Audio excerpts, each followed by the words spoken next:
Em defesa do Evangelho puro e simples, entra no ar pela Rede do Bem FM. Programa Evangelho Genuíno. Apresentação: Alexandre Fico.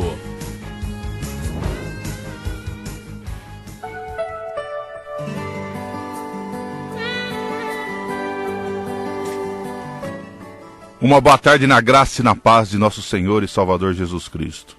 Eu sou Alexandre Fico. Pela infinita misericórdia e bondade do Senhor, mais um sábado começa o programa Evangelho Genuíno. Pra te adorar, Senhor, te dar o meu louvor. Que eu e você juntos possamos adorar o Senhor, nos quebrantar diante dele. E que Ele fale aos nossos corações. Hoje eu quero tratar com os irmãos Jesus, amigo de pecadores. Nós vamos ler o texto da Bíblia, Lucas 7. Se você puder, e já ir separando a sua Bíblia. E nós já voltamos com a palavra.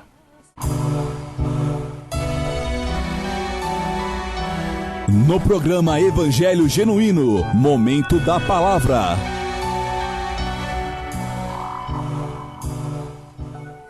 Vamos ao texto, Lucas capítulo 7, versículo 36, até o versículo 40, até o versículo 50. E vamos trabalhar em cima desse texto. Lucas 7, do 36 ao 50.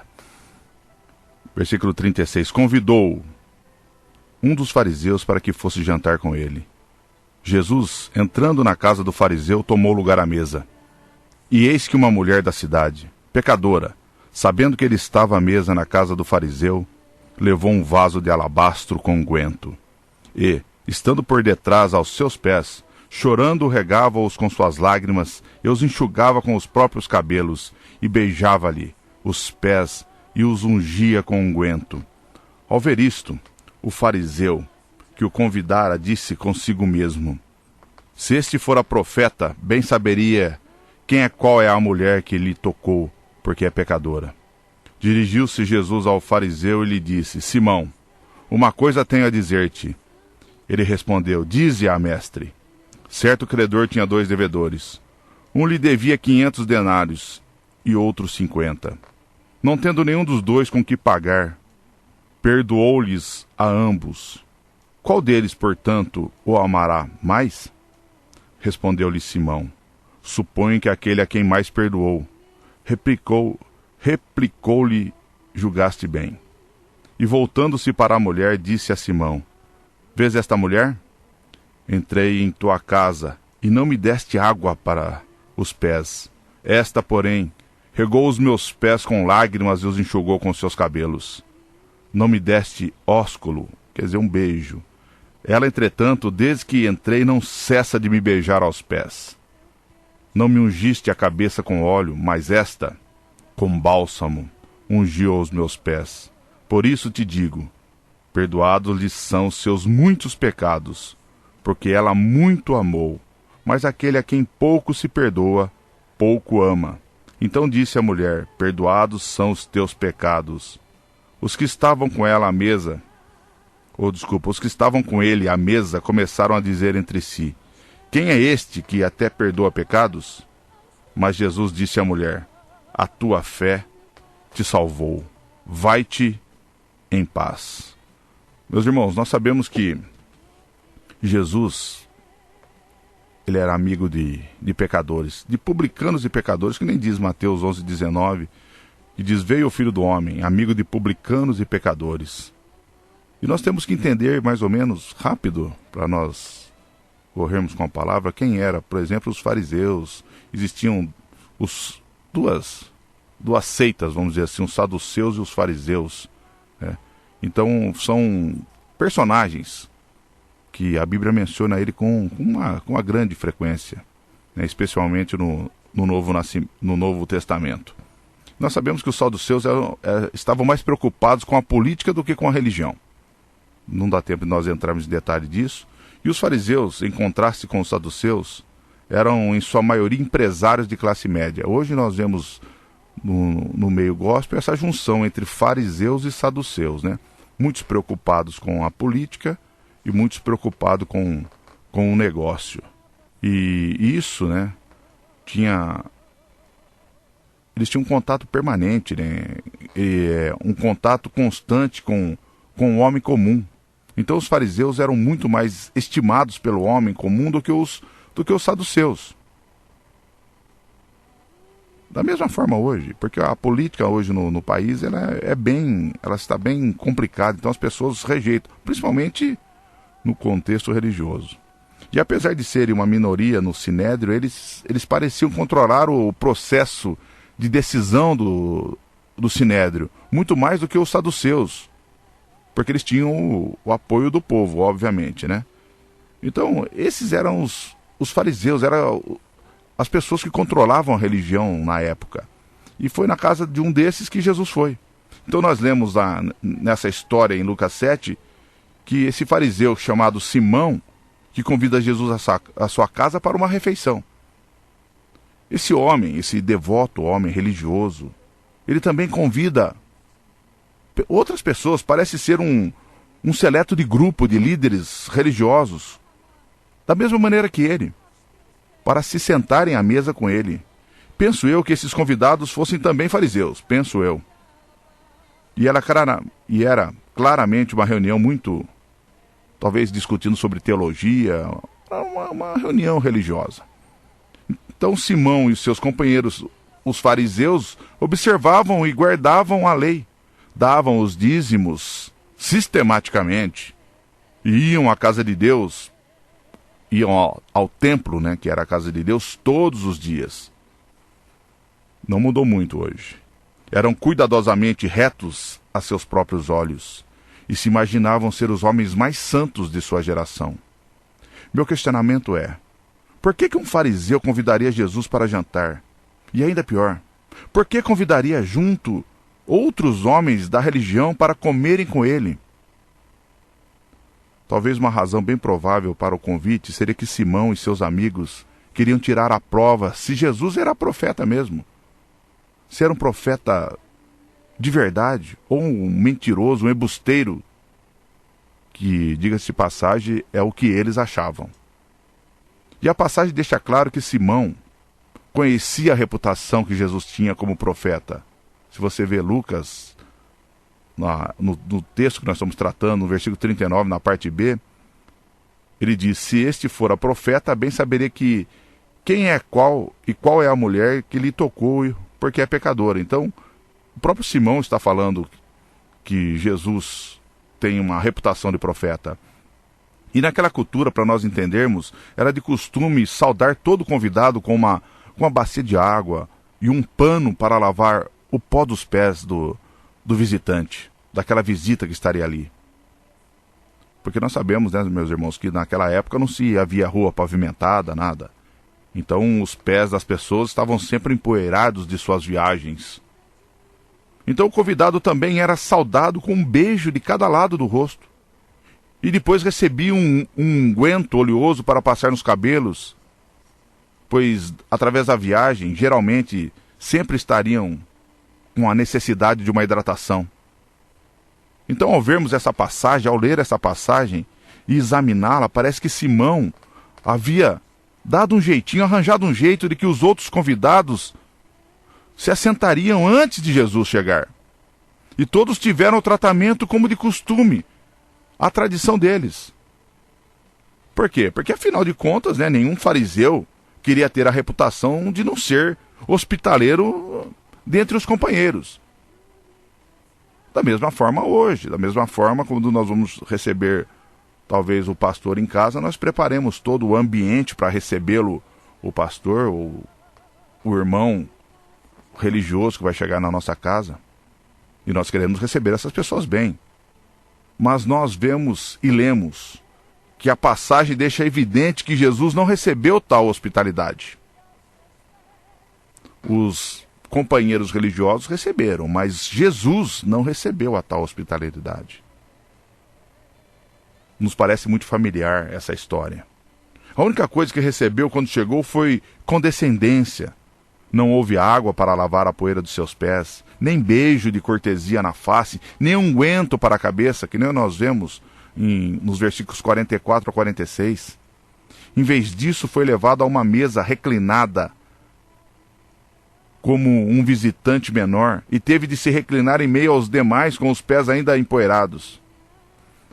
E as Escrituras nos dizem que esse grupo discutia em torno da mesa da ceia.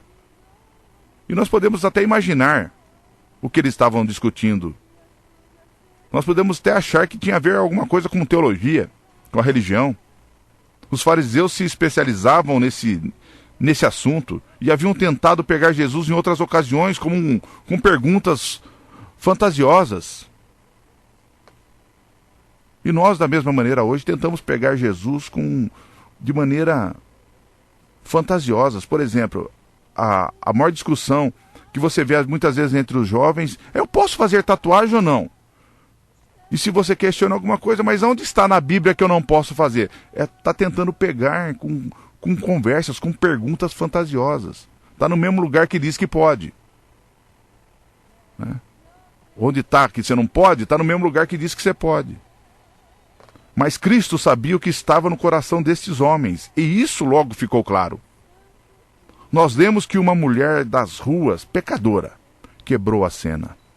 De algum jeito essa mulher, já conhecida no meio, passou dentre os empregados da casa e subiu até a mesa onde os religiosos jantavam. Lá ela chegou aos pés de Jesus, agarrada a um vaso de alabastro com perfume e chorando.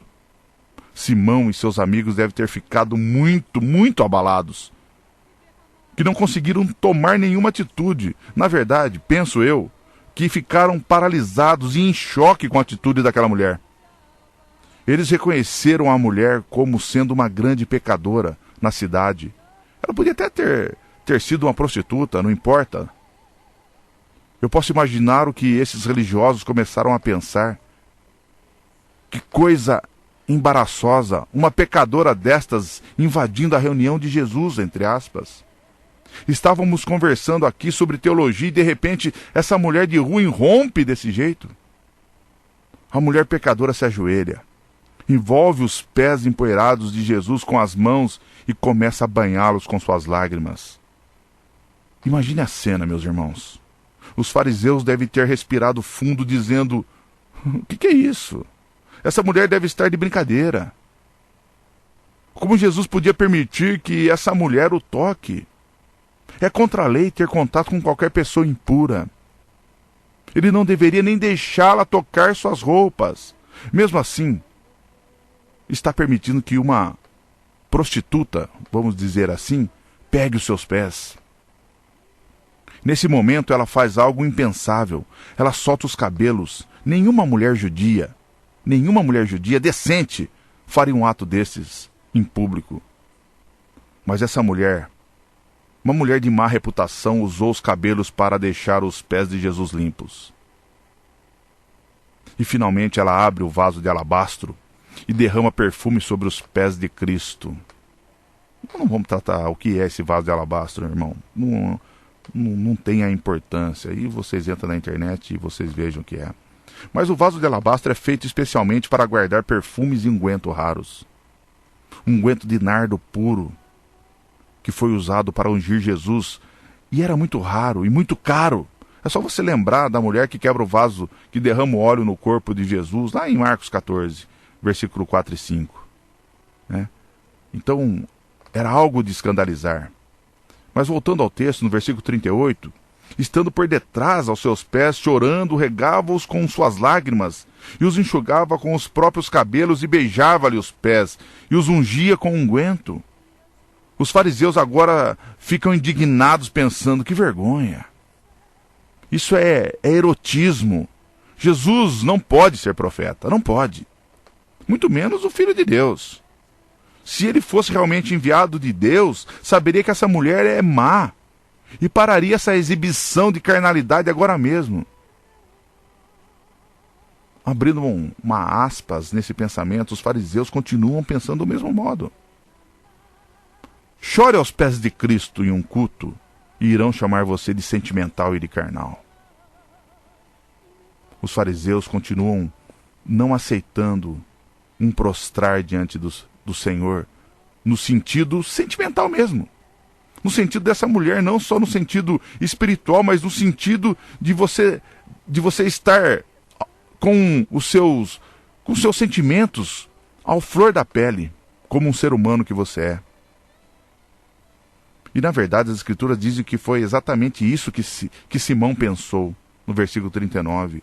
Ao ver isso, o fariseu que convidara disse consigo mesmo: se este fora profeta, bem saberia que qual a mulher que tocou, porque é pecadora.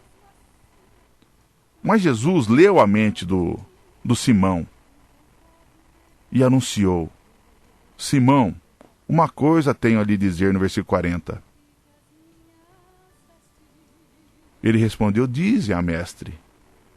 Dize-a, mestre. E nesse ponto, eu quero fazer uma pausa para nós pensarmos juntos e avaliar as palavras de Jesus a Simão. Na verdade, irmãos, é que após ler essa história, algumas vezes fui incomodado pelo Espírito Santo. Na realidade, eu creio que o Senhor tem algo a dizer a todos nós aqui, e eu gostaria que você prestasse atenção. Eu me senti incomodado a me ver, a me colocar nessa história, a examinar a mim mesmo à luz da sua verdade, à luz da Bíblia. E eu enxerguei nesta passagem bíblica dois tipos de espíritos agindo nessa passagem. O espírito do farisaísmo e o espírito perdoador e restaurador de Cristo. Os fariseus deixam fluir um espírito condenatório, do tipo: sou mais santo do que você. E estavam julgando tanto a conhecida mulher quanto o próprio Jesus Cristo. Mas Jesus Cristo mostra o espírito de perdão e de restauração e disse a Simão que tinha algo a lhe dizer. Irmão, sem hipocrisia nenhuma. Sem hipocrisia nenhuma. Eu confesso que ao me inserir nessa história, o meu primeiro pensamento foi: é claro que eu tenho o espírito de Jesus. Sou amigo dos pecadores, eu não fico discriminando os viciados, os alcoólatras, as prostitutas, ou aos piores dos pecadores, até porque eu era pior do que aquela mulher. Eu não tenho farisaísmo algum em mim. Eu pensei dessa maneira. Talvez, na verdade, a maioria de nós pense assim também. Não sou esse tipo de cristão, crente. Eu não julgo as pessoas. Mas é o espírito do farisaísmo que argumenta. Não sou como os outros, sou mais justo, mais santo.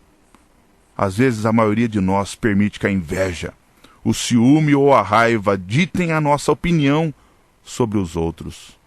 Para mim, a melhor definição de fariseu é aquele que monitora os pecados dos outros enquanto justifica a si próprio.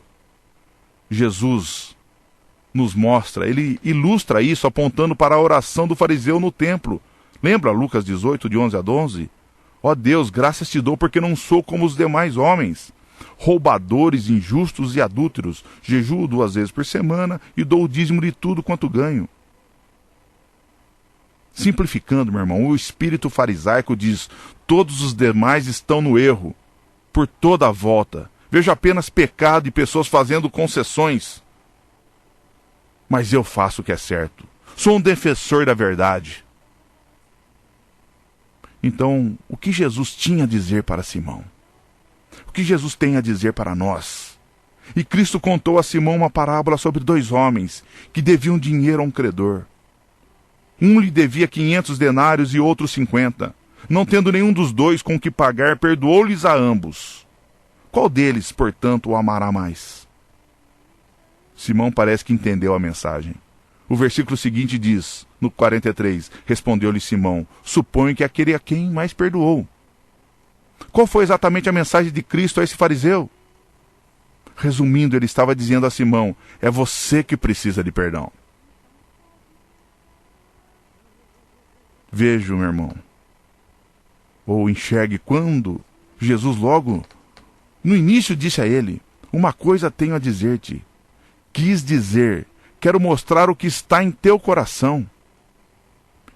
E esse momento, em torno da mesa, não tem nada a ver com aquela mulher que aqui chegou. Tem a ver contigo, Simão. Tem a ver comigo. Tem a ver com você, meu irmão. Tem a ver com o espírito que há em ti, com o teu orgulho religioso, a tua arrogância, o teu espírito condenatório, a tua falta de compaixão. Eu creio que Jesus estava dizendo ao orgulhoso fariseu, basicamente, essa mulher assim chamada ímpia conhece as profundidades da depravação. Ela sabe que merece condenação. Ela admite a desesperança e vê a si própria como a pior das pecadoras. A razão crucial para ela ter vindo aqui fazer isso é por estar tão agradecida pela misericórdia e pela purificação dos seus pecados. Essa mulher vê o teu desdém, a forma que você trata ela.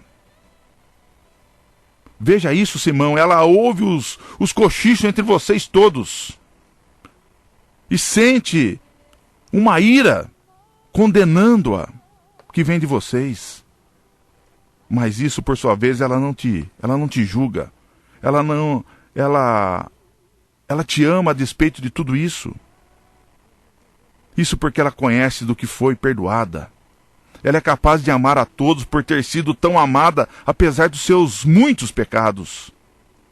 Agora ela sente que não tem o direito de julgar os outros. Mas você, Simão, não vê a depravação do teu próprio coração. Você confortavelmente condena essa mulher que se mostra contrita e quebrantada. Mas você, Simão, mas você, Alexandre, não vê que precisa tanto ou mais dessa misericórdia. Você está pensando que ela necessita de muito perdão e você de pouco. Mas não é assim.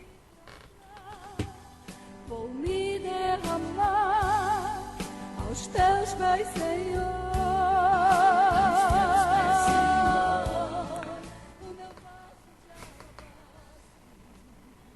Irmãos, avalie o que Jesus havia previamente dito aos fariseus.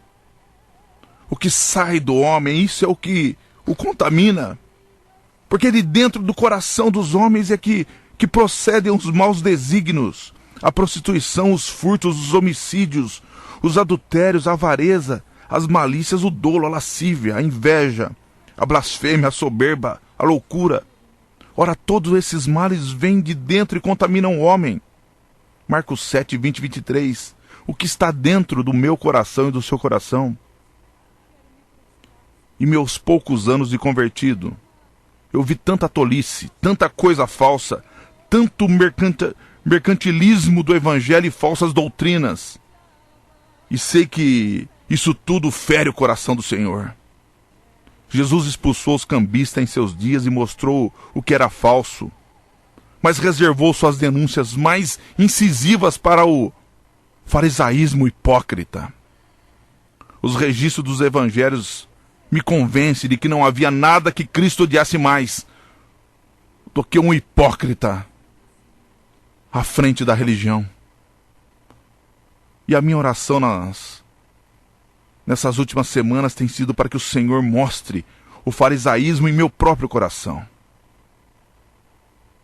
Tenho orado para que Jesus, antes de eu pregar outro sermão sobre a situação que está a igreja, antes de eu falar uma palavra sobre os defeitos da igreja institucional, denominacional, que Ele, por misericórdia, me mostre o meu próprio coração. Que o Espírito Santo de Deus esquadrinhe o meu coração, mostre-me o orgulho e a dureza do meu próprio coração.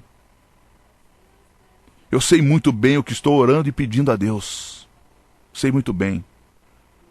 Na faculdade nós estudando sobre apologia, sobre apologética. O professor Paulo Sérgio disse na época que havia mais ou menos mais de 30 mil denominações, 33, 36 mil denominações, entre pentecostais e tradicionais. E muitas dessas denominações são doutrinariamente boas, talvez bem a minoria. Fazem um grande trabalho, estão levantando igrejas espirituais, não importa quantas são. Estão poderosamente pregando o evangelho e ganhando um número de almas através do convencimento do Espírito Santo. Mas há também muita coisa que é blasfema, a maioria. Muitos falsos profetas e muitos e muito pedido de dinheiro ao meio de tudo isso, uma barganha nojenta. Assim também era nos dias de Jesus Cristo. Havia tantos tipos de fariseus, tantos ramos de saduceus, tantos sacerdotes se debatendo. As falsas doutrinas abundavam. Viúvas eram roubadas e os idosos tinham suas casas roubadas como hoje. Igreja que recebe casas de pessoas, que recebem que as pessoas passem a escritura da casa para elas. Tudo por motivos religiosos, por ganância. E Jesus deixa claro que um dia esses estelionatários, esses perpetradores desses atos tão pecaminosos serão todos julgados. Irá cada um ficar diante de Cristo naquele dia e dar contas pelo que fez. Mesmo assim, enquanto Jesus falava, ministrava na terra, ele os combatia pela verdade da sua palavra. Mas se recusava a gastar tempo monitorando os negócios dessas pessoas, desses hipócritas. Ele ainda não estava assentado sobre o seu trono de juiz que ele é. Pelo contrário, ele colocava a concentração sobre a obra do reino de Deus. E nesses últimos dias nós sabemos que veremos cada vez mais um crescimento dessa falsidade, dessa hipocrisia, dessa tolice dentro da igreja, como nunca houve antes. Anjos de luz irão surgir, como diz o apóstolo Paulo na sua segunda carta, capítulo 11, porque os tais apóstolos são falsos apóstolos, obreiros fraudulentos, transformando-se em apóstolo de Cristo, no versículo 13. E não é de admirar porque o próprio Satanás se transforma em anjo de luz. E não é muito, pois que os seus próprios ministros se transformem em ministros de justiça, a fim deles, e o fim deles será conforme as suas obras, nós sabemos disso. Serão apóstolos, bispos, pastores, presbíteros, profetas, evangelistas, possuídos por demônios, com um discurso cheio de lábia, um discurso bajulador e sedutor. Tais homens terão força com sua presença e suavidade na pregação de uma palavra totalmente inspirada pelo diabo. É só você ligar rádio, televisão e ouça os testemunhos desses lugares. Eles vendem unção de prosperidade. Não sei vocês, mas eu fico em choque. Eu fico irado. Eu tenho vontade na verdade, de desmascarar eles. Mas a palavra me consola. A palavra me consola. A sua luta não é contra ele. Naquele lugar, é um cego que guia outro cego, e todos acabam caindo no barranco. Eu acredito de verdade, meus irmãos, que o meu desejo era defender o Evangelho. Mas uma coisa confesso mais uma vez a vocês. Eu estava reagindo na carne. E a luta não é contra a carne. Se a luta for contra a carne, nós ficamos iguais a eles. O fato é, Jesus já fez uma declaração sobre esse mesmíssimo assunto. Os discípulos vieram até ele um dia dizendo: Mestre, tu está ofendendo os fariseus com o teu ensino. E Jesus lhes respondeu: Deixa-os. São cegos, guias de cegos. Ora, se um cego guiar outro cego, cairão ambos no barranco. Mateus 15, versículo 14. E fui levado, muitas vezes, a dizer muitas palavras fortes durante meus anos de ministração da palavra. E que não são muitos, são poucos anos. Palavras fortes contra o falso evangelho, contra essas tolices e essas meninices gospels que nós enxergamos. E uma coisa eu quero deixar bem clara, que eu não estou recuando diante do que disse. Apesar de saber que algumas vezes eu me orientei mal em meu zelo. Mal. Mas as coisas vão ficar tão ruins, com tantas coisas ofendendo o Senhor, a sua santidade, que poderemos facilmente ficar o tempo todo tentando apagar esses incêndios. Tentando apagar o que esses falsos profetas fazem. Eles fazem barbaridade todos os dias. Todos os dias. Liga a rádio, a televisão, você vai ver. Todos os dias. E nós vamos ficar atrás deles, apagando o incêndio deles. E Jesus Cristo nos diz que não é nisso que temos que nos concentrar. Pelo contrário, Ele nos dá uma palavra clara sobre qual deve ser o nosso propósito nesses últimos dias. Somos chamados a restaurar os caídos. A verdadeira igreja foi chamada para restaurar os caídos. E preste atenção no outro espírito que estava manifesto na casa do fariseu Simão naquela noite. O espírito de perdão, o espírito de restauração. As escrituras nos mostram e dizem, e voltando-se para a mulher, no versículo 44.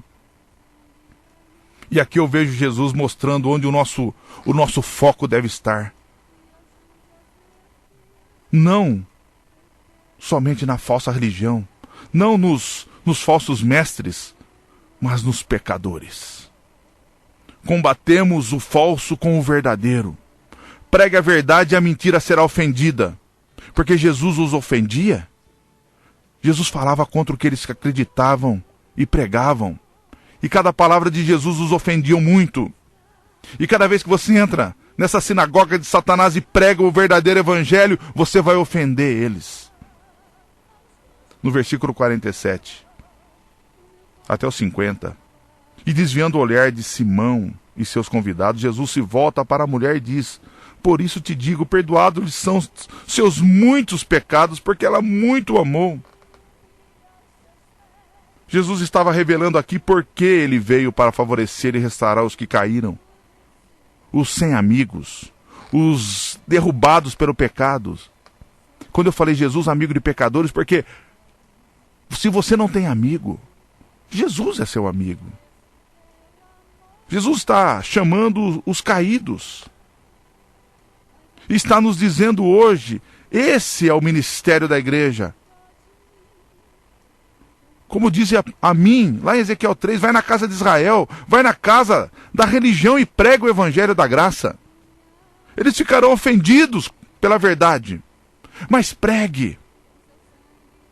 Igualmente diz o apóstolo Paulo, e aí é que devemos nos concentrar, não devemos julgar os que caíram, mas buscar restaurá-los e remover deles as repreensões e censuras. O fato é que ele fez disso o teste da verdadeira espiritualidade, a prontidão para restaurar aquele que caiu. Se algum homem chegar a ser surpreendido em alguma ofensa, vós que sois espirituais, encaminhai o tal com espírito de mansidão, olhando por ti mesmo, para que não sejais também tentado. Gálatas 6:1. Quando Paulo usa a frase olhando por ti mesmo, ele está pedindo aos Gálatas para recordarem-se da própria necessidade que tiveram de misericórdia no passado. Em outras palavras, o que Cristo perdoou em vós. O que Cristo perdoou em mim e você. Qual acusação em teu passado a misericórdia removeu? Deus cobriu esses pecados seus e meus. Muitos pecados. Agora veja todos os atos e pensamentos maus em sua vida diária, a sua própria necessidade da graça e do perdão contínuos de Cristo em nós. Meus irmãos, o cristão que julga o pecado dos outros, sendo ele mesmo culpado, é como um criminoso condenado ao qual acende a cadeira do juiz para condenar um outro. Isso é uma frase que eu tirei mais ou menos de um texto de João Calvino. E sobre a proibição de um juízo temerário que Jesus fala lá em Mateus 7.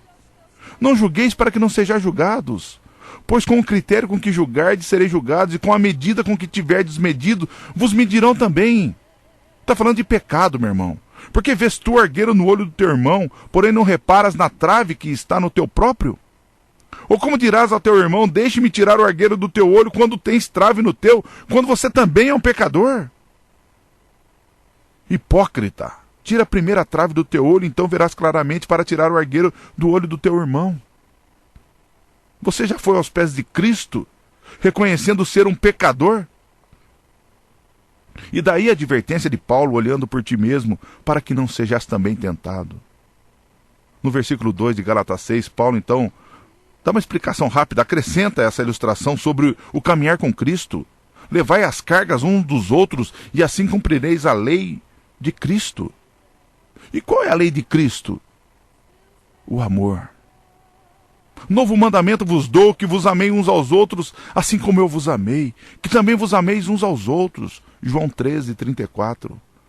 A verdade é que o pecado é a carga mais pesada do homem. Não podemos simplesmente fazer vistas grossas ou deixar passar o pecado nos outros. Mas há um modo de ajudar a sustentar os outros em suas cargas, e é a correção branda e amorosa. Devemos restaurar os irmãos arrependidos com brandura e amor. Com firmeza, mas com brandura e amor. Paulo escreve a Timóteo sobre como tratar com os que estão nos laços do diabo, tendo sido feitos cativos por ele para cumprirem a sua vontade. Segunda carta de Paulo a Timóteo 2:26. Então é importante que compreendamos totalmente o que Paulo está dizendo nesse versículo. Quando lemos as instruções de Paulo, levai as cargas uns dos outros, e assim cumprireis a lei de Cristo, temos de nos perguntar: eu quero realmente viver agradando ao Senhor, cumprindo a sua palavra? Ou as muitas maneiras pelas quais tenho tentado agradar a Deus? E muitas vezes nós temos orado de uma forma, eu falo por mim, dizendo, prostrando-se diante da presença de Deus.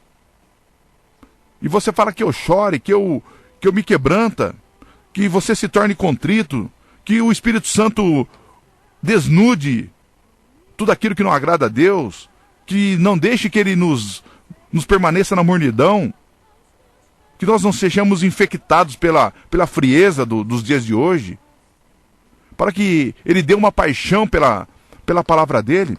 Todas essas coisas são boas, são bíblicas.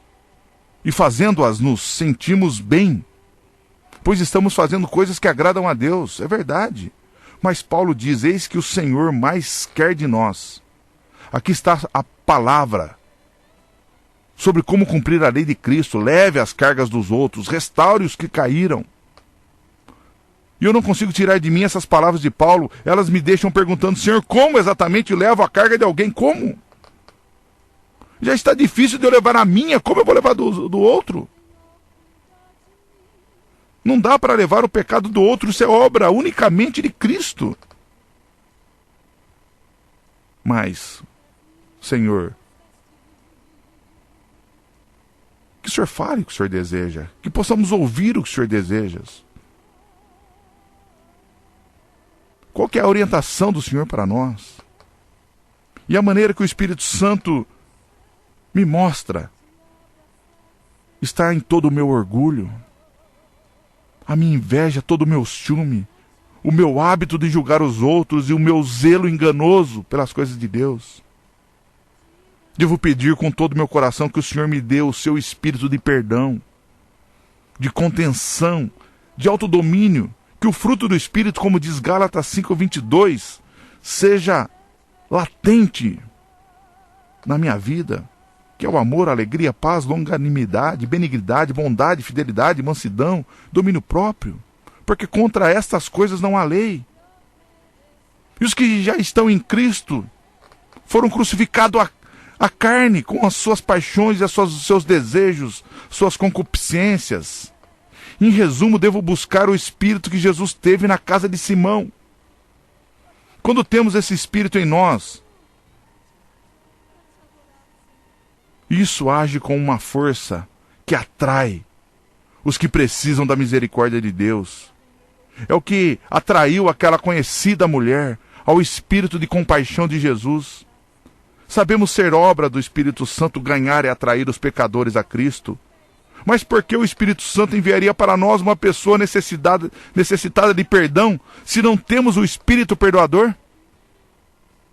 O grande evangelista George Whitefield e John Wesley, um era calvinista, outro armeniano, por isso coloquei os dois, foram dois dos maiores evangelistas da história. Eram homens que pregaram a milhares de pessoas em culto ao ar livre, nas ruas, parques e prisões, e através de seus ministérios, muitos foram levados a Cristo. Mas uma disputa doutrinária surgiu entre eles quanto ao como uma pessoa seria salva. Ambos os lados doutrinários defenderam suas posições intensamente, como fazemos hoje. E algumas palavras fortes foram trocadas, como é feito hoje. Com seguidores de ambos os lados discutindo de um jeito inadequado, como é feito hoje.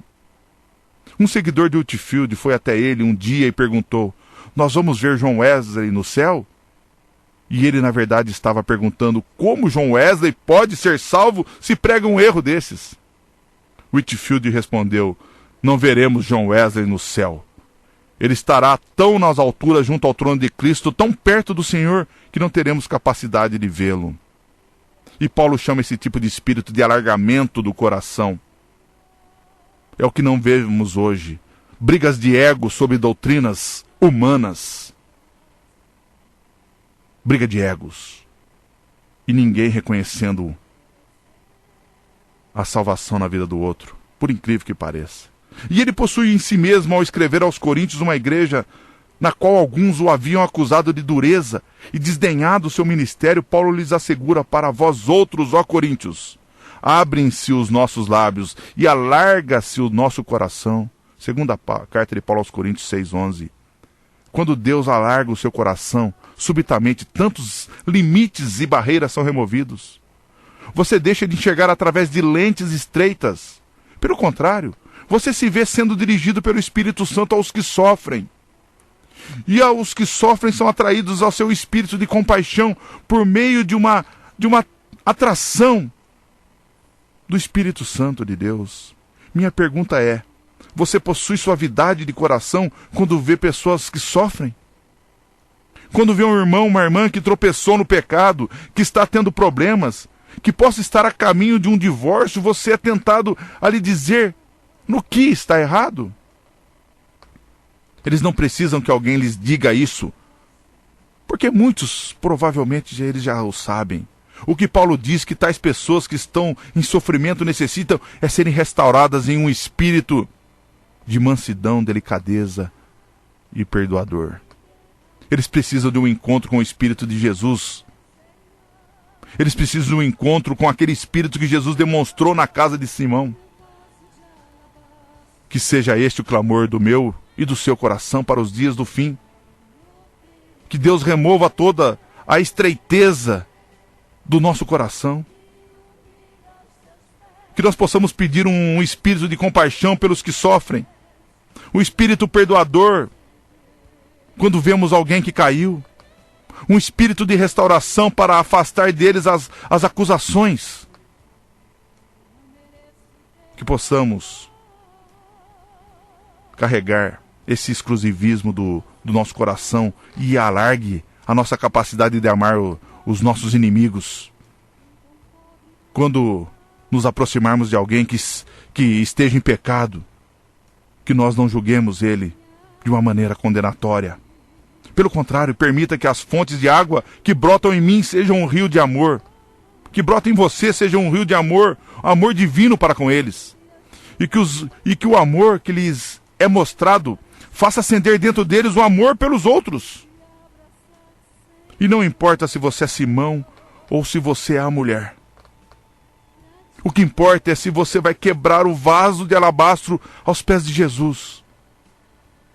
E só assim, eu e você podemos ouvir de Cristo: vai, a tua fé te salvou.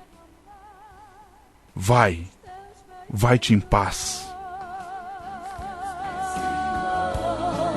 O meu vaso de alabastro,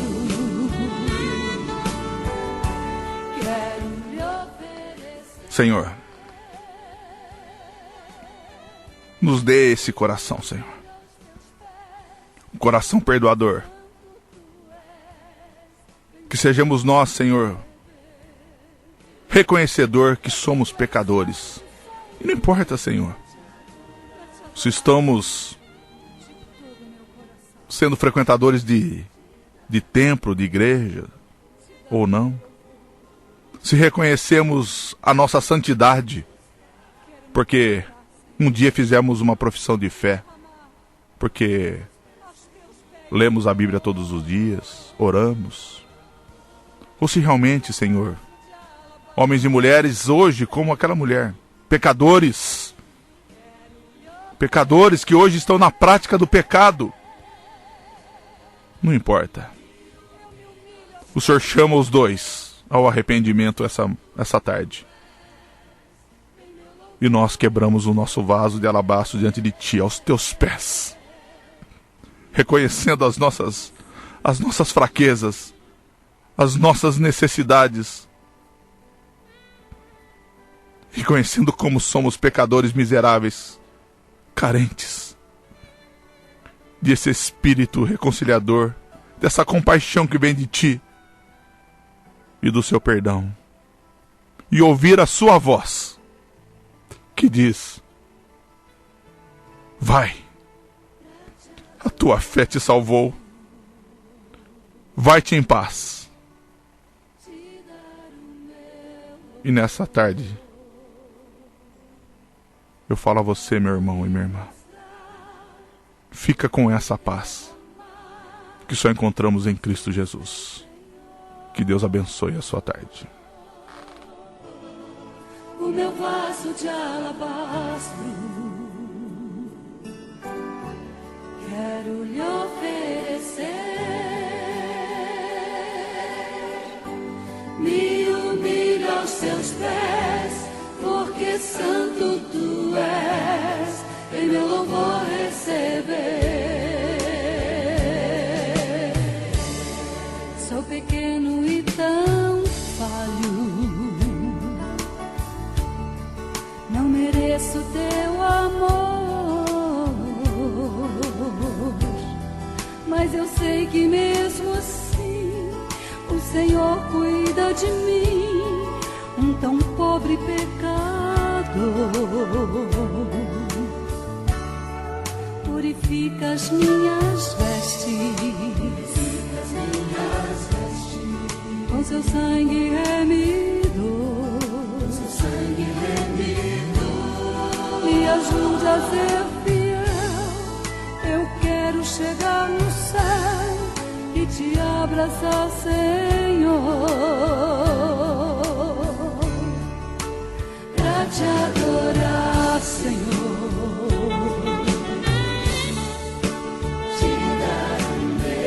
Te dar o meu louvor.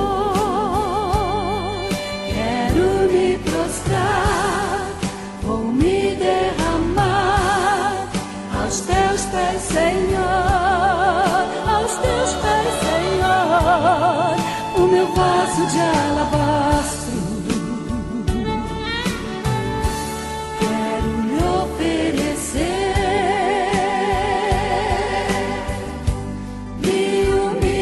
Seus pés, porque santo tu és, vem meu louvor receber. Você ouviu com Alexandre Fico, Evangelho Genuíno.